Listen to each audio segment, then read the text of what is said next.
So, like most people trying to get into editing, I started with music video. And the one thing I was always curious about was how other people laid out their timeline. Especially when it comes to music videos with 20 or more takes, it's easy to get lost in it. So I thought I'd give you guys a little run through of my process editing a performance music video.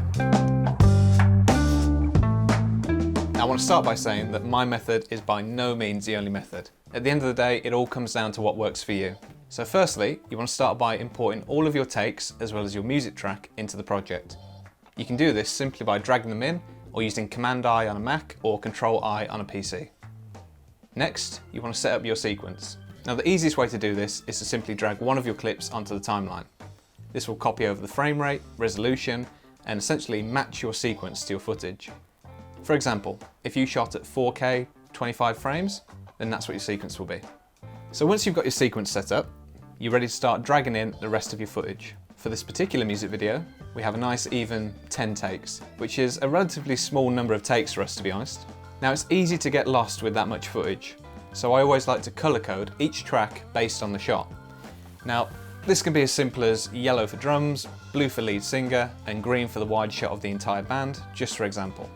Now, another way I like to keep track of what's going on in each take is to place the wider shots lower down on your timeline and the close-ups further up. That way, if you've got 4 drum takes, for example, going up the timeline we've got your wides, your mids, and your close-ups. Of course, this isn't always a perfect system because camera guys like to move around, especially if it's been shot on a shoulder rig or a Ronin. You'll always find that later on in your take, your wide shot has become a close-up. So now you've got your basic order of your clips, you're going to want to sync them to your music. Fortunately, Premiere's got your back on this one. Select all of your footage on the timeline, including the song you just dragged in, right-click, and hit synchronize. And there you have it. Premiere Pro will do all the hard work for you, speeding up the laborious syncing process and...